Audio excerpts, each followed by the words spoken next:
Hello everybody, it's Rowing Chat time again. I'm Rebecca Caro and this is Rowing Chat, a podcast with and for people who enjoy the sport of rowing. Today I'm joined by John Faulkner. John, welcome to Rowing Chat. Please tell the readers a little bit about yourself. Hi Rebecca and hi everybody. Well, my rowing career started many years ago, back in 1961. So I've been a coxswain, then a rower, and now a coach. I'm currently coaching at Oxford, at Oriel College, Oxford. My earlier work as a coach has been with the Danish Lightweights and also the Dutch Lightweights. Yeah, that's it. That's it briefly. Fantastic. So you've got what we call pedigree. I hope so. Now I'm going to focus quite a lot of our discussion today on lightweight rowing because it's the first time that we've ever had a specialist on who's in that area. So I'm very pleased that we're able to do this. Let's start with something that's probably crossed the minds of most athletes at some point or time. How can an athlete decide if they should be lightweight? Well, yeah, good question. They should take a look at the mirror to start off with and judge how tall they are and how much fat they want to lose, because this is going to be it's a tough voyage rowing lightweights. So you have to be sort of prepared that you're in the limits of doing it. I've seen quite a few people attempting to row lightweights because they're not having the success rowing heavyweights, so they try to push their weight down and they don't do it in a correct way, unfortunately. But I would say if anybody has the possibility to get measured up, and what I mean by that is getting a fat-free what do you call it, measurements. Yeah, exactly. And I know it's quite difficult to get these people or doctors to measure you up, but it can be done. And I would say basically, if you're in the range of lightweight rowing, after these measurements are taken, then you can do it. But I really would suggest that you think twice about it, because you can lose quite a few kilos, but you have to do it sensibly, because otherwise you'll be paying for it at a later stage in one way or another. So what you're basically saying is, number one, get tested by a professional, and I'm guessing this is either skin fold testing or full immersion testing, yeah, so they can appraise the proportion of body fat you've got now. And then secondly, yeah, get dietary and nutrition help to lose the weight, yeah, rather than try and do it yourself. Exactly. We've had some rowers in the past that have tried this, and I've learned in the old days, I don't know if it's still facts at the moment, but we heard that in the old days that if the last place you lose fat from the body is around the eyes. So if the eyes start falling back through the head, you're in danger zone. So then you should pack it up. I'll bear that in mind. Certainly, my understanding of lightweight rowing from when I was younger and more competitive was that in those days people trained above race weight, and the difference nowadays is they train now much closer to race weight and maintain that weight through most of the year. Yes. Well, I'd say my experience is that most of the lightweights I've had I've been able to work with are usually a max 4 kilos overweight in the winter, I'd say. So that's really not very much at all. Not really. This can be discussed, but there's no point in weighing 6 kilos overweight and having to lose it again later on. Understood. So, in your view, what's the best way to diet if you are facing the need to lose a little bit of weight? And let's be generous here and say there are a lot of heavyweight rowers who could often do with losing the odd kilo or two. So what's the best way to diet and not get tired while you're training and dieting? Well, I think mainly you want to watch what you're eating. Now, most people, I think they know what is sensible food and what is not sensible food. So you really have to remember that your body runs off of what you eat. That is your fuel you're putting into your body. So if you're buying hamburgers and baked beans and things like that and stuffing yourself, you have to remember that a lot of that energy will be just digesting your food. So you're not really getting the energy out of it because it's being used for something else. So therefore you should be eating fruits and white meats and things like that, which are very low in fat, although you do need fats, but you can take the fat from like a salmon, for example, or avocado, or something like that, some fruits.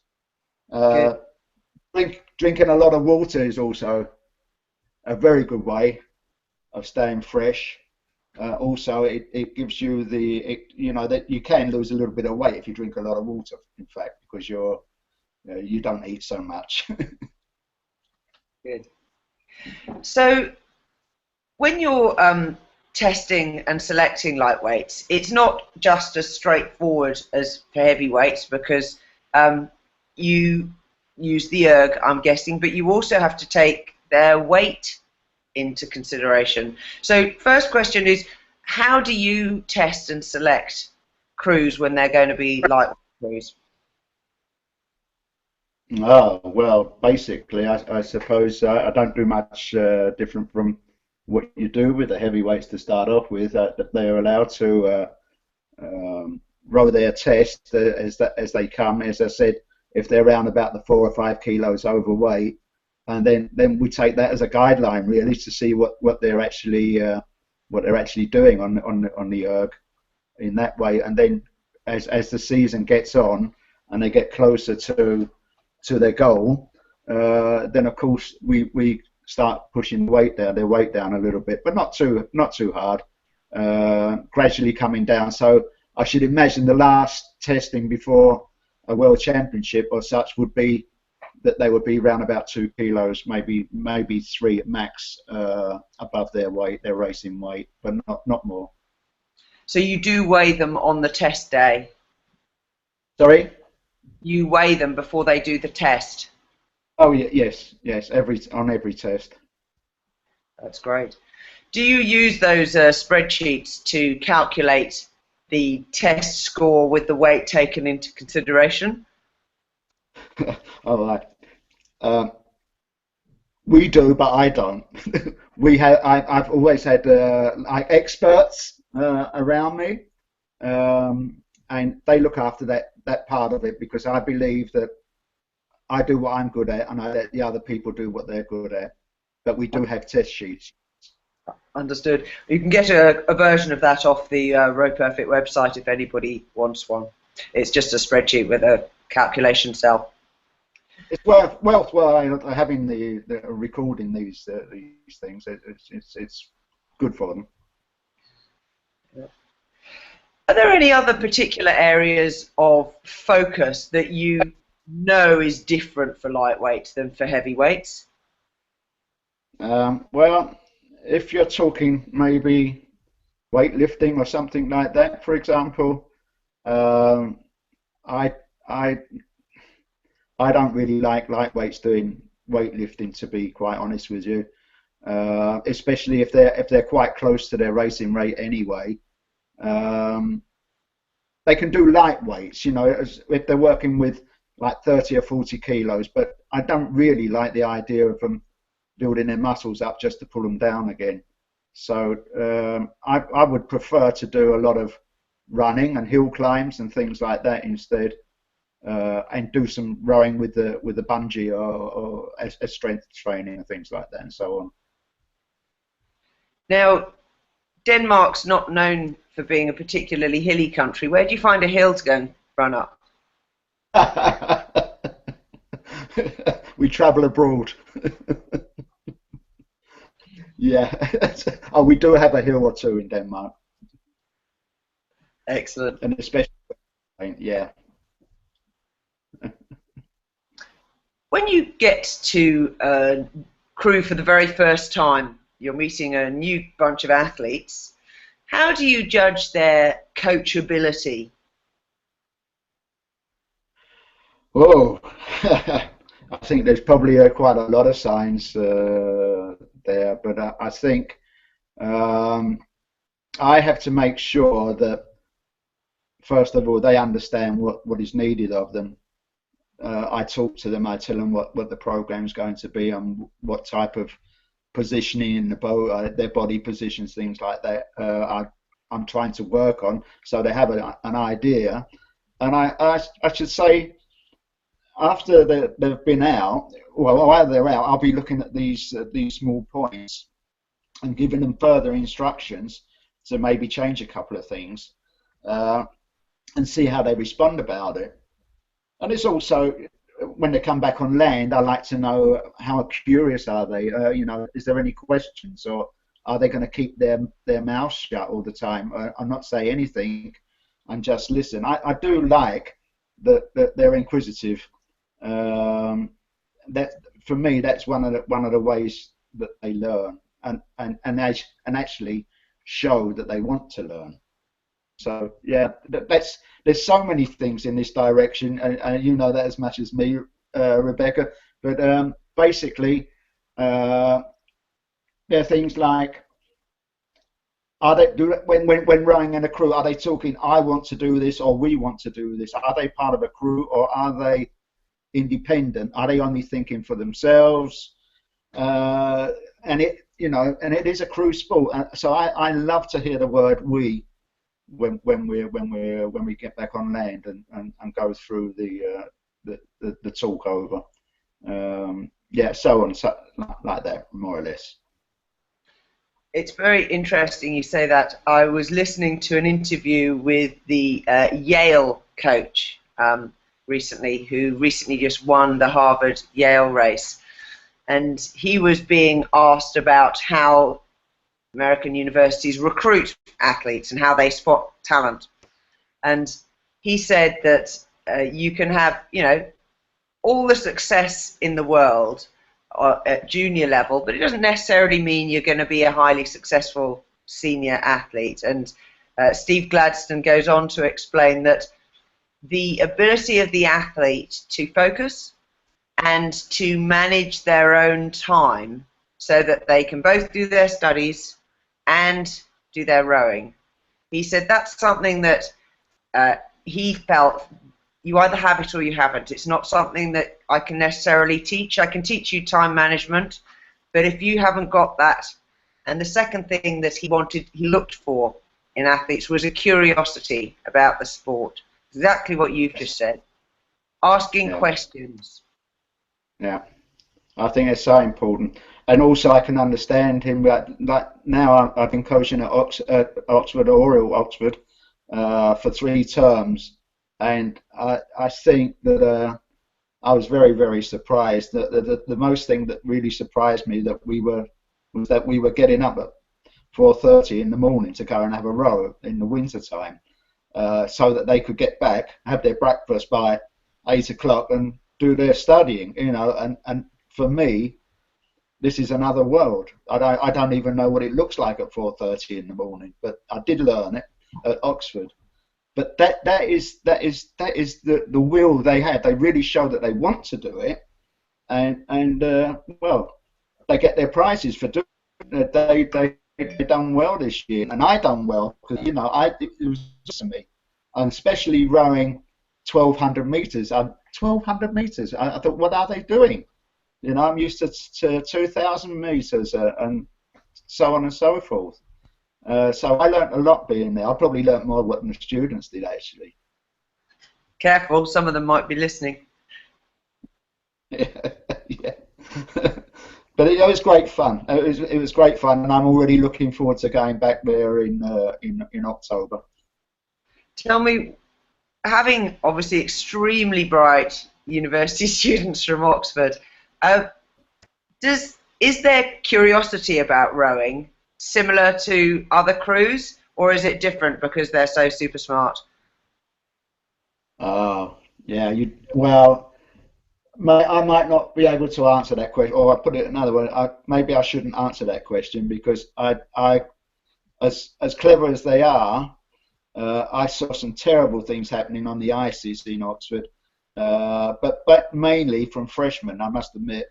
I got the scare of my life almost every morning where I thought the crews were going to collide, and just watching it in front of your face happening. You see two eights rowing towards each other, and there's like coaches on the bank, and you're going, oh well, they'll stop them in a minute, won't they? And they don't. So I had to shout and scream to stop, and they do, and they stop.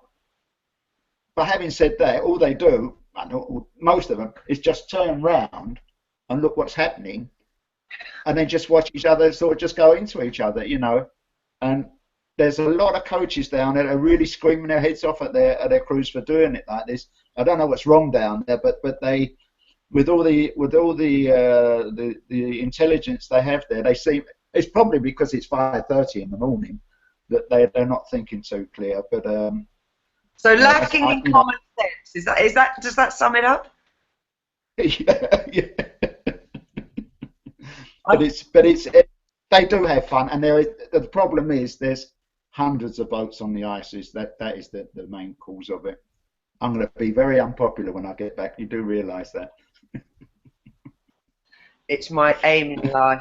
Make John unpopular.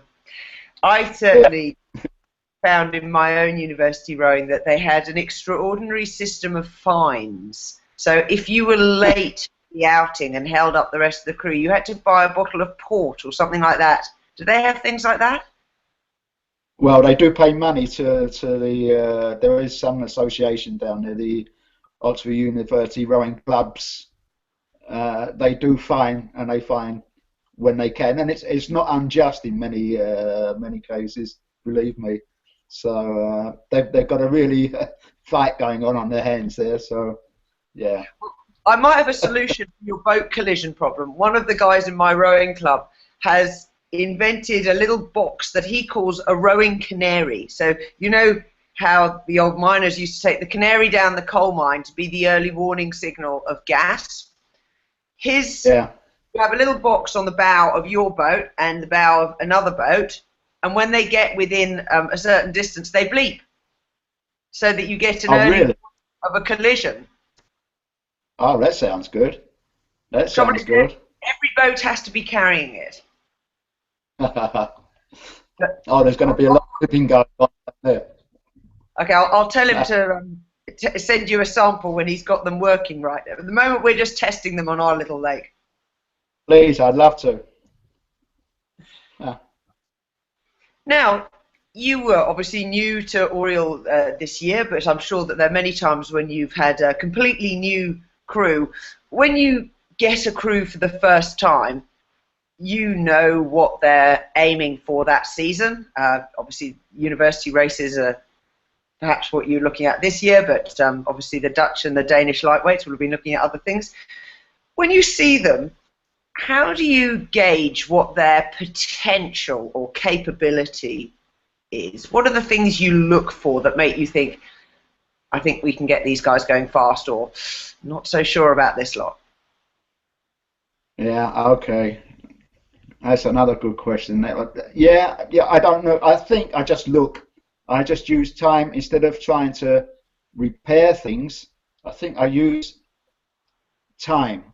I use an outing and just looking, and I don't really sort of make too many adjustments or anything like that. But I just want to see how they hang together, and then I'll go into like a fine combing mode where I go down and I sort of go in more detail. But having said that, I must admit what I like to do. I don't always get the opportunity to do it, but what I like to do is check the boat first,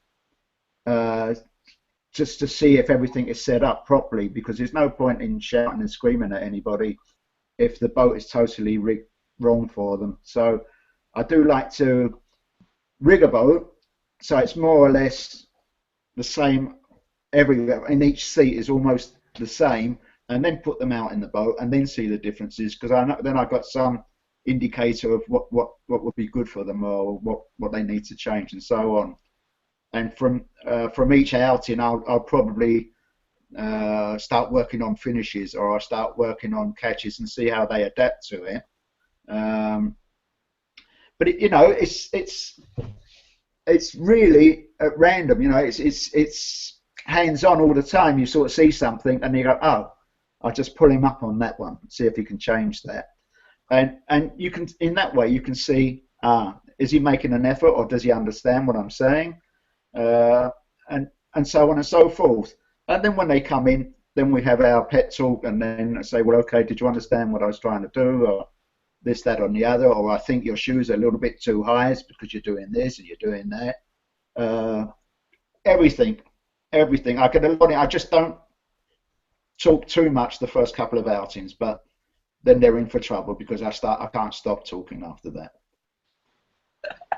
That sounds marvellous. I do thoroughly endorse your statement about first check the rig of the boat, because it never ceases to amaze me how many times you rig something, particularly in a club boat, which is used by many different people, or oars, and then you think, I'll just go and check that, and you realise that someone's changed something and not put it back.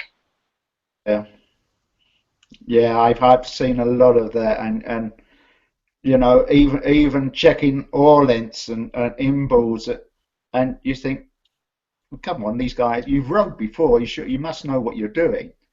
And I think they just have the tendency, oh, that'll be all right, and half a centimetre here and half a centimetre there, oh, that won't matter that much.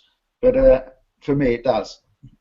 It does matter. I went to a regatta recently with my crew, and we're there, and I said, we'll just check the blades after we rigged the boat. And I discovered that we had one oar in the quad, which was a substitute. Clearly there'd been a breakage, and they had put in an oar from another set, which was fine. It had a slightly different spoon design, but it wasn't an adjustable length scull. So there was nothing I could do about it. It's 289 long, and all the others we were rowing on 287.5. And having discovered it, I decided, because we were at the regatta and I didn't want to panic the rest of the crew, I said, all right, we'll check the inboards. And I made sure all the inboards were identical, and I just made sure that I took that set and rowed with them myself, because I thought the others would freak and then it would disrupt their pre-race preparation. But you're at the regatta, there's absolutely nothing you can do about switching it out, because it's all back at the boat shed. Oh yeah. Sometimes you have these things do happen, but I think I would have tried to made an adjustment. And I know, especially at regattas, I know rowers, they hate it when they see me going over to the boat. When I tell them to put the boat in the slings, and we're at the regatta, they're going, oh, don't touch anything, John. Please don't touch anything, John. And I said, well, it's too late to do it after the race. And then they go, oh, go on then. Excellent. Now, you and I are both fans of Mr. Drew Ginn, who has been a guest with us here on Rowing Chat. And one of our listeners has pointed us to a great YouTube video which Drew published called "Will It Make the Boat Go Faster?" And in the video, what's your opinion about what he says about picking up the boat in that video? Because you've watched it, haven't you? Oh yes. And well, I quite like the video, actually. He does say his mind. Well, I think, to be fair, what he's saying is more or less the way I've been coaching the crews since I've been in Denmark. Now, this is back in '78 and '79. We was doing the same thing as what he was talking about, and actually, I got that from my coach from England, which was back in the '60s.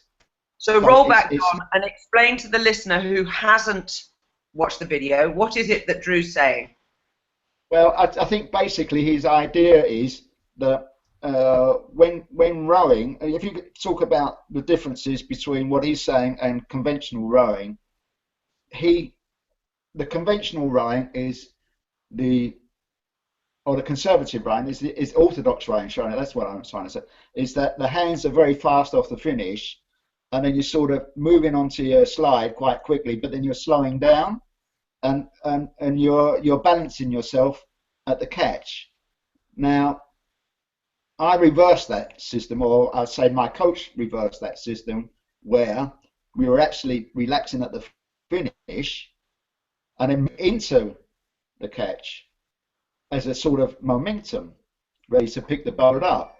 So what Drew is saying is, if you sit there, basically, if you sit there at the finish and just move the hands off in a relaxed way, the boat is on a plane where it just keeps on running. It runs quite fast.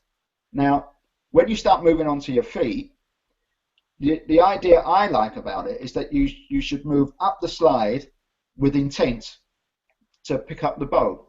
Now, I don't think the orthodox way of doing it is the right way, because you go down there and you stop. If you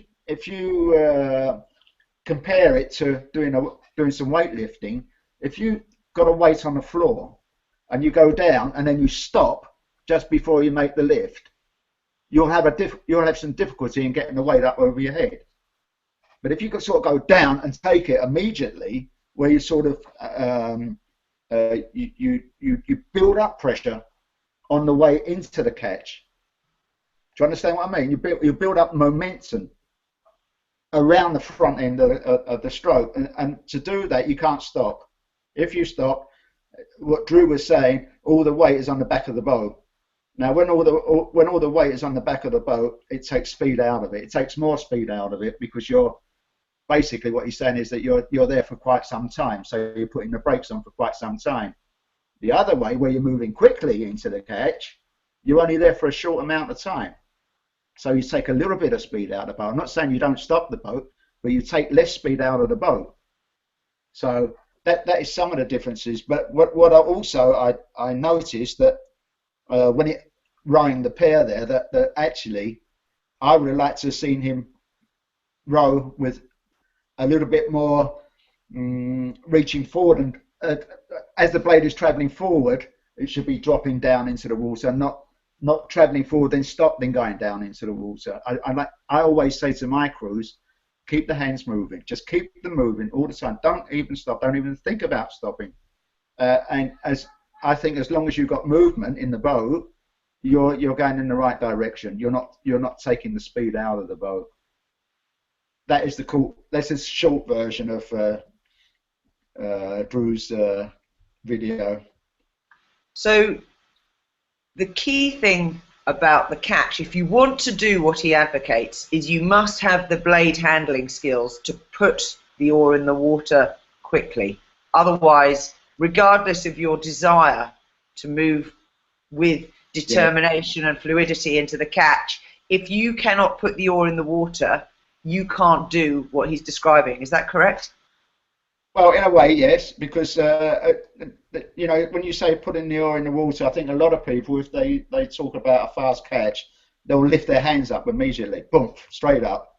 I don't go in for that much. I go more in for a round, like a semicircle, at the catch and at the finish. I always coach people to think that their hands are running on a conveyor belt, and they're forever moving, and they don't slow down at the catch, and they don't slow down on the recovery. It's just more relaxed. Now, you don't have to hammer the blade into the water, because in reality, if you hammer the blade into the water, you're only taking speed out of the boat. So you're using a lot of energy and taking speed out of the boat. So I know which boat I'd sooner be in. So your coach coaching you, talking about, you said relax at the finish, but then you also said keep your hand moving continuously. So at that finish position, the relaxation, am I right, is in your torso, but your hands moving the handle keep on moving. They just, but they move off. How can you say it? They move off as if it's like a rebound. They don't move off any faster, and they don't move off too slow. So the speed the handle is coming into the body is the speed they should be moving away from the body. And once the hands get to around about the knees, then you can start bringing your body over and stretching out slowly as you go forward. He was talking about stretching like elastic, and that's exactly what you should be doing. Now, if a crew listening to this wants to try what you're describing, what should they do first, and how should they judge as to whether or not they're getting it right? I think they should send me a video. Okay. That's a very nice suggestion. So if anyone wants to hire John as an expert, he's listed in the Row Perfect shop as one of our remote coaching advisors, and you can buy his time and send him a video. We're just going to take a pause here for a brief message from our sponsor. Row Perfect is the premier rowing education website, serving coaches, athletes and coxswains. Each week, they publish blog posts on topics such as how to take a single on your car, or lightweight rowing sacrifices, and rowing-themed tattoos, all published in the past week. Today, we're opening up the blog to you to join us as guest writers. Your article gets published on Row Perfect on the news page and also on our Facebook page. Curtis Thomas is our very first guest writer, and he's written an article, Why I Don't Train First Thing in the Morning. To add your voice, go to rowperfect.co.uk/submit-post, or follow the menu under News and click on the words Write for Us. It's WordPress and easy to use, and you can upload photos too. I very much look forward to welcoming lots of listeners writing their articles about their rowing news. Now, back to John Faulkner, our guest on RowingChat this week. Now, John, you've brought a little show and tell along for our chat, haven't you? Yes, I have. Let's have a look. What have you got there? Well, I've got this seat pad. I don't know if you can see it properly, but it's. I'll try to just turn it around a little bit so you can see. Like here is these holes in the seat pad. They're rather large compared to what they would be on a rowing seat, and the back here is also quite high, and here is a large gap. And here is like a saddle effect. So what this does is, I'll just put it another way. When you're rowing on a conventional seat with small holes in the seat, it seems to be that the seat, like the buttocks, has to go into these small holes on the seats, on the conventional seats. Now that pushes pressure on small points. If it's understood if everybody understands what I mean, when you've only got a small hole, that means that the points where you're actually sitting, that all the pressure's going there from your back. Now, with this type of hole, what actually happens is, because it's larger, you spread the whole weight out over the whole seat instead of just two small points. And this is basically, it takes a lot of pressure off your backside. Now, with this, with it being quite open at the back here and this saddle, what it actually does here, it gives room for your tailbone. So when your skeleton, it goes when your tailbone does not get squashed against anything. Now, this is some of the reasons why people get numb legs and they get numb knees and things like this, because they're I've written that. Oh yeah, is it called sciatic nerves? Yep. Yeah, they get squashed and they close off circulation and so on and so forth. With this seat, it just doesn't happen. Now this was made by. You'll have to excuse me because my English has got terrible, so I've written some names down just to make sure I get it right. And it's this was made by it was looked at by physiotherapists and oh, what's the name of it? Orthoist? No, what is it called? Osteopath? No. No, I don't know. It's a guy that makes shoes for people that are handicapped. Oh, yes, orthotics. Yes. That's it. Orthotics. Yeah, that's the one. Sorry about that, everybody. But these were in. They were over this seat and helping us to design it. Now it was designed by two Danish lightweight rowers who had quite a lot of trouble with their backsides doing long sessions on the erg, and also Eskil Everson, everybody knows Eskil. He was really having trouble sitting on the erg for more than 15 minutes. So he went into this and helped to also design this, and yeah, it's like heaven. He says you can row for hours. He has no problems whatsoever. Now, so let's just backtrack a little bit. So why do we need a new rowing seat? And is the answer that lightweights have bony bums? Well, they do have bony bums. That's quite true. But it's not only for lightweight rowers. It's for any bums really. But it's made for everybody, and because everybody's rowing on a conventional seat, is that they're all getting, well, they're not all getting pains, but quite a few people do have these problems with numbness in their legs and in their lower region and so on and so forth. And these actually you can actually use these for the boat and for the erg. So I think it should be tried.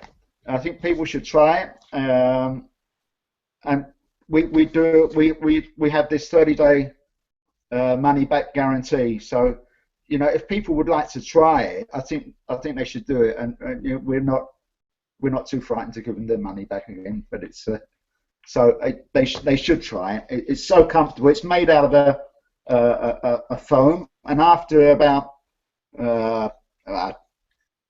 2 months, I should imagine, the seat will finally form the shape of the person's buttocks. So a bit like your own shoe. You have your own seat, and you don't lend it to someone else. Exactly. And just to make it a little bit easier, on the back side here is this slot. So the reason we've done this is that some people find it a little bit too hard if this was filled with more of this foam. So this bit stays very soft. It's very difficult to show it here. So we have these wedges we can put in.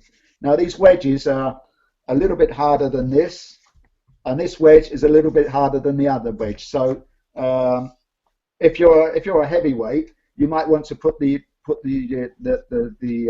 thickest one in, because otherwise you'll be pushing it down too far. So the idea of this is made that it fits for everybody, and after which amount of comfort they need. They might find, even heavyweights might find it easier that it's soft in the middle. So they can just choose which one they'd like to use it for. So John, the seat, how much height does it add to your seated position in a boat? Is this sort of a centimetre or? Yeah, it's about 1 to 1.5 centimetres. I don't know if you. Also, once again, it's a little bit difficult to see, but there you are. There's my thumb. So yeah. It's not that thick, but it's thick enough to as a good padding actually. And you might need then to raise your gate height to compensate. Yeah. But actually, we're working on something with that as well. We might put wheels on it. Way to go. Yeah, there you go. Now, I'm particularly interested with the cutaway bit at the back. There's a certain well-known boat builder whose seats, whenever I use them, I rub my coccyx raw, and I take the skin off entirely, And believe me, trying to put sticking plaster on the back of your bum is extremely difficult to do on your own. So the cutaway must make a significant difference at the back there. Because it's deeper, isn't it? Much deeper, yeah. But as this is a new seat, we don't really know the consequences of it at the moment. It's only been on the market for, or just not even a year, really. So we haven't got much feedback to say, oh, we can guarantee you this is going to last you a lifetime, because we don't know. We really don't know. But it should be. The product, the material it's made of is a very strong material. It weighs, I think it weighs about 118 grams. And it's very, you can wash it, you can do what you like. So what we usually do, if we're going to use it in the boat, is put some double adhesive tape on it, and just stick it down onto the original seat. And when you get these, they're a little bit slippery, but you'll find after about 4 or 5 outings that slipperiness will disappear, and then that will just hang fast onto your seat. But you have to remember to take it out when you're lifting the boat out of the water, otherwise it's going to be sailing down the river. It won't sink, but you'll have to go in after it. Fantastic. John, thank you so much for sharing that with us. And John is very kindly giving one of his seats pads away as a prize for everybody who is subscribed to the Row Perfect newsletter this month. When we do our monthly free prize draw, the prize for the month of July will be one of these seats. So you've got plenty of time to get on the list, and hopefully your name will be the lucky one that comes out on top. And you've got a load of different colours, haven't you, John, for the seats? You're just showing us the pink one, so guys don't have to row it. I know. They are in about 7 or 8 different colours, and actually what we was going to do, we was hoping to have made a set of this for the Oxford and Cambridge boat race, and we could have made them in their colours. But when we wrote back to our manufacturers, they really didn't have the time to do it, and we were a little bit laid out. But maybe next year, we'll see. They always say that Cambridge blue is the difficult colour to match. Navy blue's easy. Yeah, I know, and it is a difficult one to match. There's an interesting story that the long-time Cambridge boatman was a man called Alf, and Cambridge blue used to be pale blue, and apparently Alf painted the oars every year before the boat race, and his eyesight deteriorated, and he kept more and more yellow to the paint because he thought the colour wasn't right, and hence it became more of this duck egg blue rather than light blue. Yeah, well, good old Alf put us in a lot of trouble now. Legend. I have no idea if it's true or not. Now, we've got a question from a listener, Rob DeRue.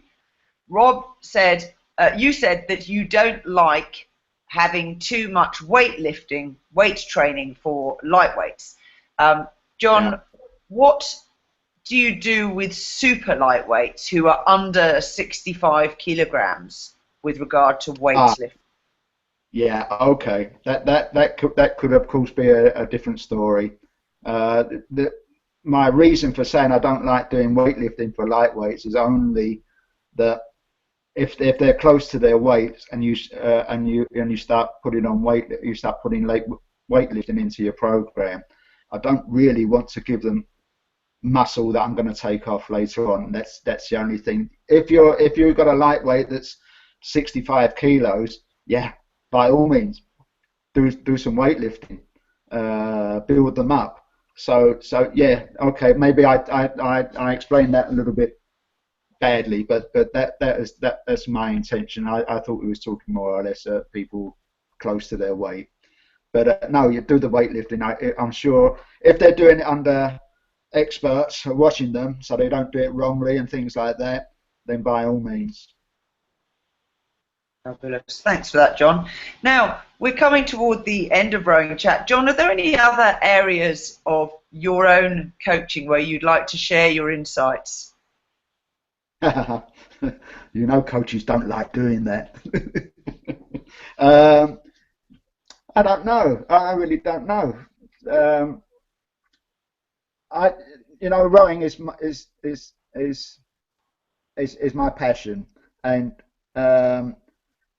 I love every part of rowing. I love all types of rowing. I love sculling and rowing 8s and 4s and pairs and whatever.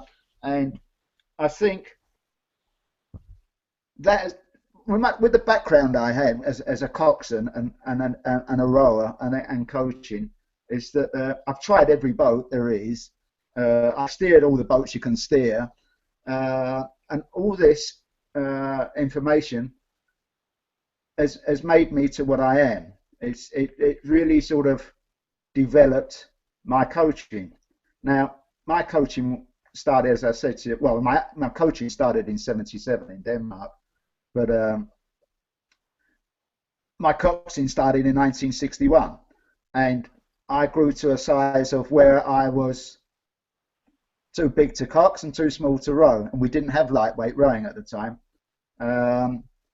But that didn't stop me from going out in the sculling boat, and I've got a couple of old friends who will definitely tell you this is true, that we, as coxswains, used to go out sculling at 7 o'clock in the evening in the winter, and the only light we had was the moon, and we'd be out there doing technique exercises and God knows what, and all these playing around in the boat and doing all these funny things has learnt me a lot about rowing. I really tried to see how I could row the boat without stopping it. I've done all types of experiments, and playing around is one of the best ways of doing it.